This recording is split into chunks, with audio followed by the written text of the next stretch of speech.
You're listening to a bonus episode of the Jurassic Park podcast. Enjoy. Who's got some change? He takes quarters. I got a buck 10. How'd you get it? You don't want to know. Her name, but we got it. Where did you get that? I got it on eBay. When they're expensive, put them back. He's a digger. Muchacho, vete de luz!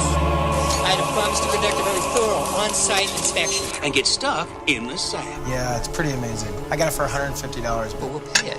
And then there's the merchandise. I can personally... Donald, this park was not built to cater only for the super That rich. first park was legit. I could write all kinds of numbers on this check. I remember that on InGen's list. That's because it wasn't on their list. This fossilized tree sap, which we call amber. Hey Jurassic fans, we are back, or I am back, for part 2 of this, this segment. Last time we left off, I was talking about the collection, bits and pieces of it, because I was putting some away because I'm moving and whatnot. And the memories that these certain items in your collection may bring whenever you hold one of the items, like the Dilophosaurus and whatnot. What we're going to talk about today for this episode of Amber Finds, this Amber Finds special, is basically, does anybody out there have the VHS? The original Jurassic Park VHS. Not the DVD, not the Blu-ray, not the 4K one coming out. Not the Laserdisc, which actually would be pretty cool if you have the Laserdisc. Not the audiobook. The original VHS in the black cover with the original JP logo on it. I know some people around my age probably have the VHS. I guess some of our younger listeners probably don't, or maybe they do, because they are probably collecting and whatnot. So basically, back in the day, it would take a while for you to get a movie.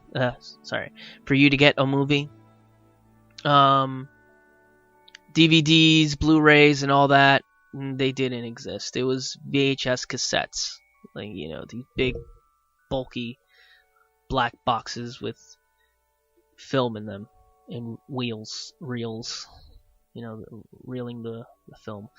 You had to rewind them. You had to fast forward. And it wasn't like you could just skip a scene. You'd have to forward and watch. Because, oh, you missed it. Go back. No, you went back too far. Go a little. No. Go back. No. That's basically what it was like watching a VHS and trying to get to a certain scene that you wanted to get to. And when you paused it, it didn't pause with a clear screen. You pause a DVD or Blu-ray and it's clear screen. It's a screen grab. No, VHS, you had this fuzzy stream in the middle, like all this fuzz, TV fuzz, snow, what you call it, or whatever. It just looked, it would have these stripes basically, and you'd kind of see what the scene was, because you know the movie. Because I did that a lot with Jurassic Park and Lost World. There's so many scenes I would pause all the time, just because I would make stuff, I make bits and pieces of Lost World and bits and pieces of Jurassic Park, where I draw stuff right from paused scene in the movie on the VHS. And the thing is, you could keep the DVD rolling, Blu-ray, and it'll stay on that scene for a while. VHS, after a while, it just would stop, and the movie would just stop, and then it just kept playing. Or when you press play again, or when you turn on it was a hassle to watch VHSs. It really was. You know what I mean? But that's how this obsession became more prominent with a VHS in October, I'm going to say 1994. I don't think it was 1993.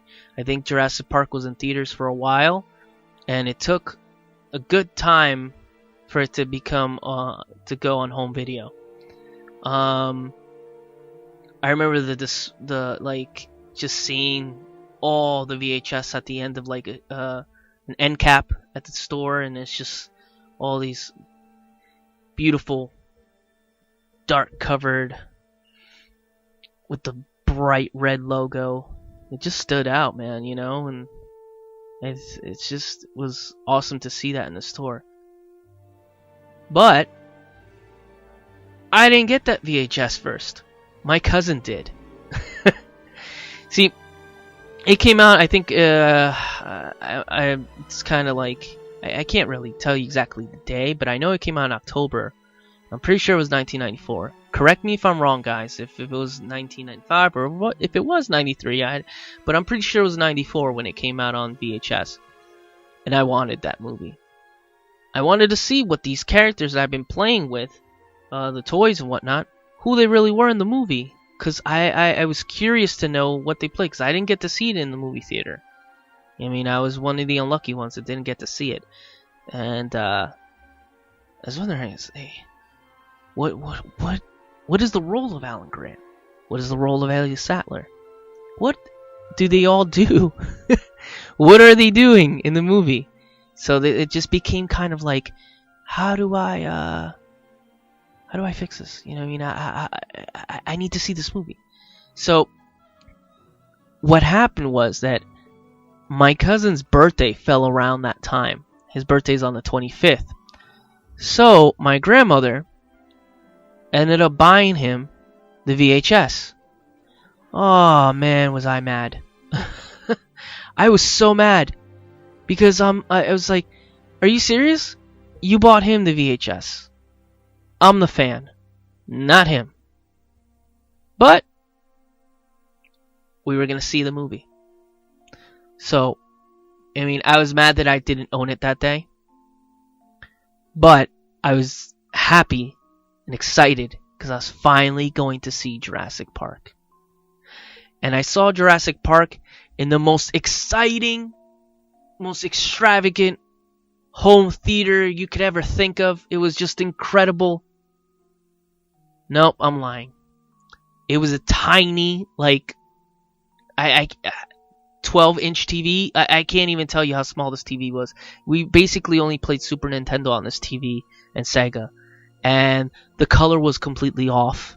So, like, it basically was almost like black and white, but with, like, a tint of color.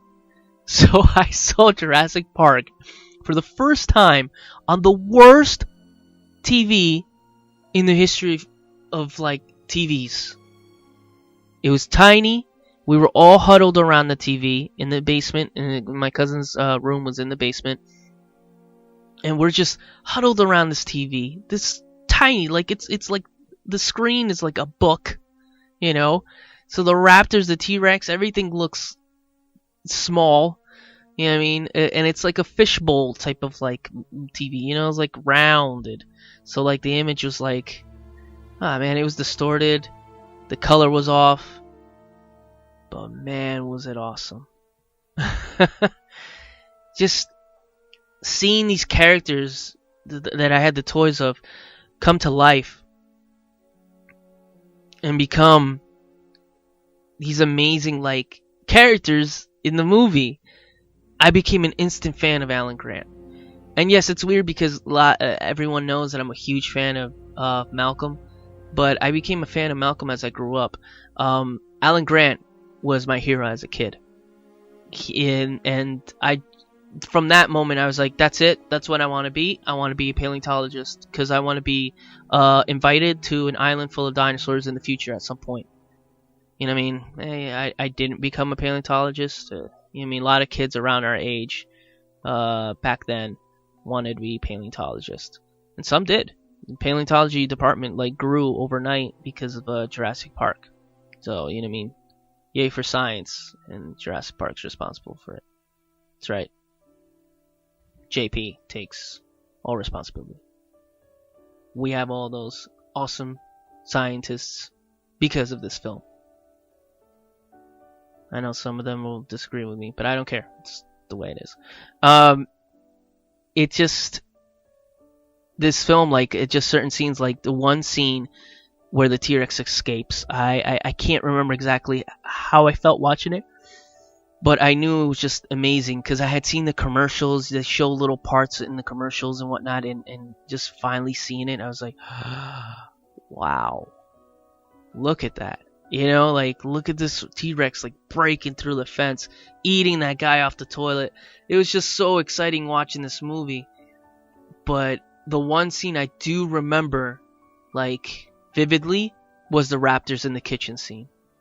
Because I remember looking at my cousin, and my cousin was covering his eyes. He was like, he really thought that the raptors was going to eat the kids. And you watch the movie for the first time, you don't really think of like the Spielberg shield, you know, quote unquote. It's the, you know, Spielberg doesn't really kill children in his movies, but it was just that scene was just so tense. The raptors are right around the corner. The kids are like trying to get away from them, and it's like the raptors are right behind them every step of the way. And when he's clicking the claws on the ground, it just it makes the hairs on the back of your neck stand up when you watch that scene for the first time. It still does it to me. I'll sit down and I just watch the scene. It's just incredible, just knowing that they're so close to death, so close. The raptor's right there.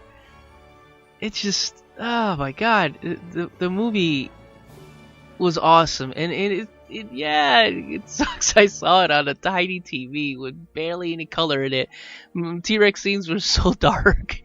That's probably why I don't remember it, because it was really dark. But it was a great experience to finally see the film. And what's funny, that next day in the morning, I had a gift for me right next to my bed in my room. My grandmother had bought me the VHS, but she didn't want to give me the VHS the same day as my cousin, so my cousin didn't feel bad that, like, you know what I mean, it was his birthday, and she didn't want him thinking like, oh, it was his birthday, but I got a gift too, you know. So I got the VHS the next day, and ever since then I think I've seen that movie, oh man, it's gotta be in the like tens of thousands or more. I've seen that movie. I know there was a time where I, as a kid, would watch that movie every day, hours on end, because I like studied it. I'd use the references from the movie and draw the dinosaurs from there until I started getting the books, and I would draw the toys. But there were certain things I wanted to see in the movie that you can only see, like, you know, it was amazing to see that. And to think now, the reason, you know, I mean, the reason I'm talking about this, I mean, you've probably heard in other podcasts, I've said this before, how I saw the movie and how I didn't get to see the movie in theaters, but it's 25 years this year. 25 years. It's as old as my little sister, you know? It's 25 years, dude. Wow. I mean, to be a fan for that many years, you gotta love the fandom. You know what I mean? You gotta love that franchise. I've been a fan ever since. Never, ever stopped being a fan.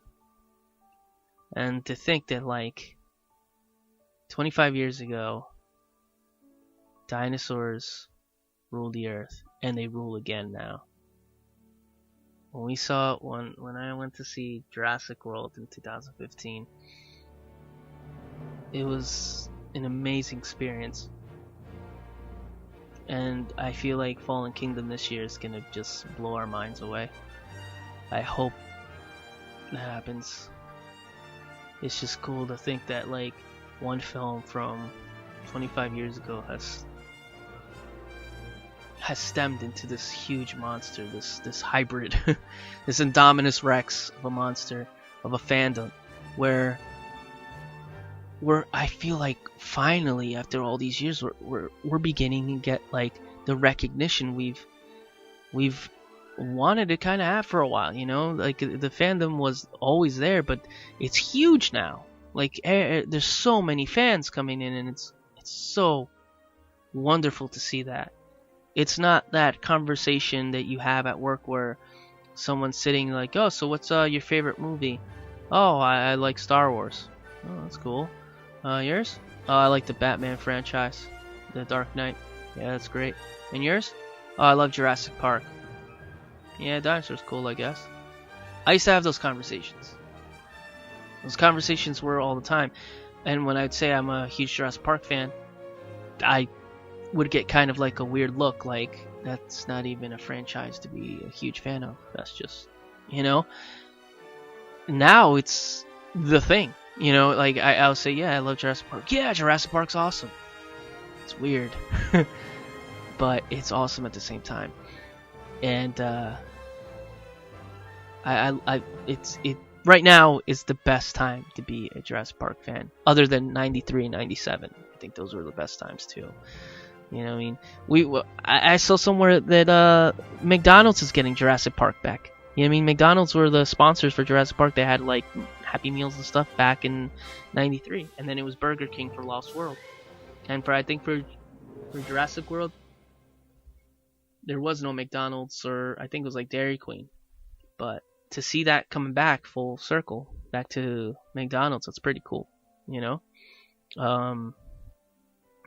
And the way Mattel has like respected the line and the toy line and really dealt, and they're giving us a legacy collection. They're giving us these dinosaurs that from species in the book. They mined the books and the movies to a crazy degree. We're finally getting a Metracanthosaurus. He was just a cameo name. Or she was just a cameo name in the first movie. And we're getting a toy of that. We're getting a toy of the Herrerasaurus, which was on the map and which wasn't in the video game. It's crazy to think that, like, we're getting this legacy line too. We're getting Grant, Muldoon, Ellie. We're getting Rexy, you know, without her scars for the chomping extreme chomping Rex. Seen pictures of it. Oh man, it's so awesome to be a Jurassic Park fan right now. And it's like a fandom that I've loved for a long time. And to finally be able to share it with all of you guys, it's been so much fun in the last couple of years since I've joined the podcast, since I've just done all the stuff on Instagram. It's so great, you know. So to talk about that, to say, you know what I mean, that this VHS, it was the toys that started, but the VHS that pretty much just like solidified my love for the franchise. An old VHS, well, new back then, but old VHS on a really bad TV screen in a basement with no color on that TV, basically. And now we're getting 4K. It's crazy, but it's so awesome to see that. So, but yeah, I think everybody has seen some of the items coming out for the 25th anniversary. I know I have the calendar. I don't know if anybody out there has that calendar. It's really cool. I haven't opened it personally. I think I'm going to keep it, you know, unopened. The one thing I'm out there hunting actively is the Malcolm Target exclusive. If anybody out there has an extra one, and I'll buy it for you, man. Like, if you mean, I know it's like $8.99. If you want to sell it for $20-$30, I'll buy it from you. You know what I'm saying? I really want that one. I have all the other ones thanks to DC Villain and his girlfriend Lori. They're the most awesome friends ever. They were able to surprise me with basically the entire line. The only one that's missing is the exclusive Malcolm and Ellie in the Jeep that I don't think has been released yet. Those pop figures are something we've been asking for a long time from Funko, and we finally got them, and they're really cool looking. They're really great. That Malcolm one is amazing, and I need it. You know, we have the Legacy line, like I said, from Mattel coming. awesome. We have a 4K like special box set that like you press a button and you hear the roar of the T-Rex. Like right now, the time for collectors is crazy. Like you don't know what to get because there's so much stuff. Before it used to be a rarity. You're like, oh, you get one thing or this. There's so much stuff being thrown at us that I don't have the money for all of it. You know, it's hard. You know, I'm moving around and like I'm in the middle of a big move. You know, and it's just like I gotta be really selective what I get. And they've been throwing stuff that I've been asking for years, and now they throw it like at the worst time. But they're throwing so much, and so much is great out there. You know what I mean? They got so much cool stuff coming out. That the huge T-Rex, I can't wait to get that from Mattel. They have that little golden book with beautiful like artwork. Like it's the junior novelization with that like that 25th anniversary style that they got going on, which is like a red going into black and like gray bones like fossils. So cool. There's shirts all over Walmart. There's shirts. There's clothing at Target. It's like there's so much Jurassic Park, you know. So it's like, I mean, you got Fallen Kingdom coming, and then you got this year all the 25th anniversary stuff. So like right now, hunting for stuff is like it's everywhere. It's not like this rarity, you know, like that you can't find these things. They're out there, and you mean some of them just keep coming. You mean we're gonna see more of these toys in April? Not right now. They haven't been officially released, but man, happy hunting, guys, because this is our time. This is really our time. If you're a collector, this is like one of the best times to be around. You know, so awesome to be a JP fan right now. It's like smile on my face. Great. So, but yeah. So I do want to make an announcement. I think Brad let a little bit of this information come out. There's gonna be a really big contest coming. This contest is gonna be actually like 3 contests, really. Since I'm an artist, I will be giving a chance.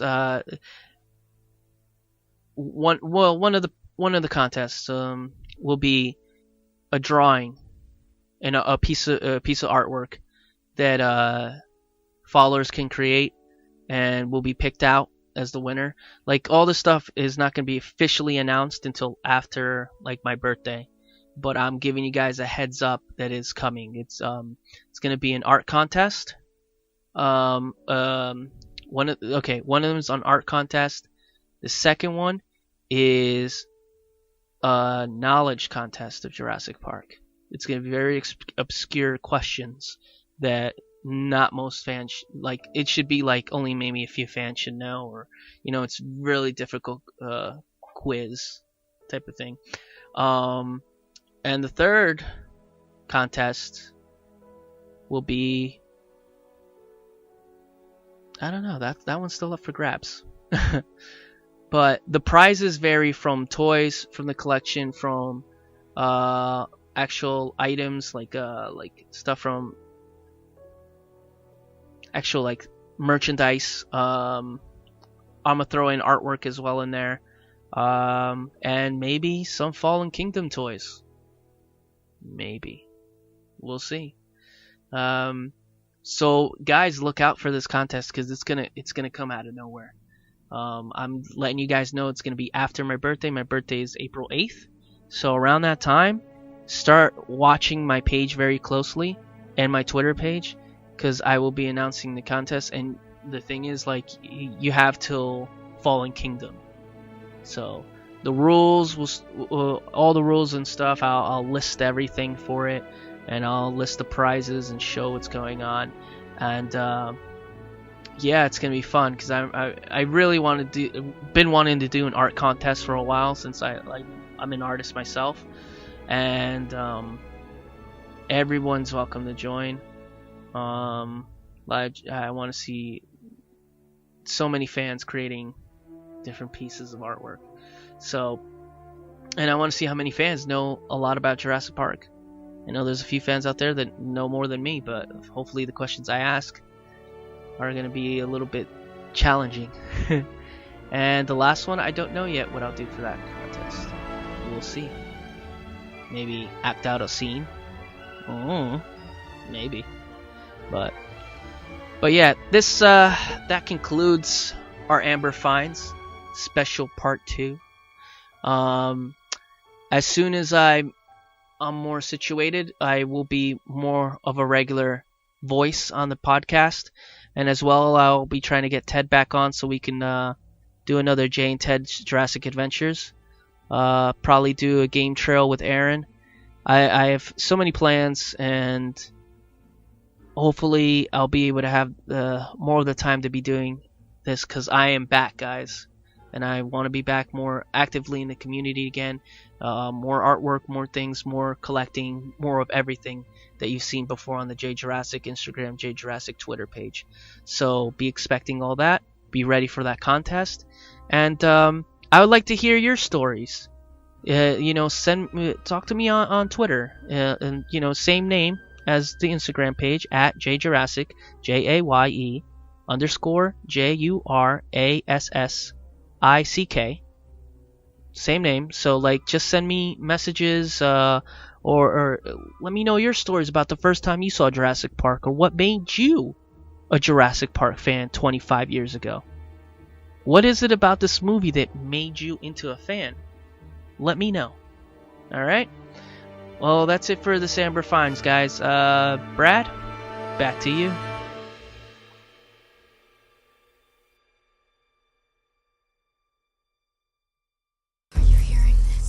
Make sure to visit JurassicParkPodcast.com to find all our past episodes, brand new news articles, information on how to contact us, and much more. It's a great source for everything related to the podcast, and of course Jurassic Park and Jurassic World. Head to JurassicParkPodcast.com and help us build a great community. Anybody hear that?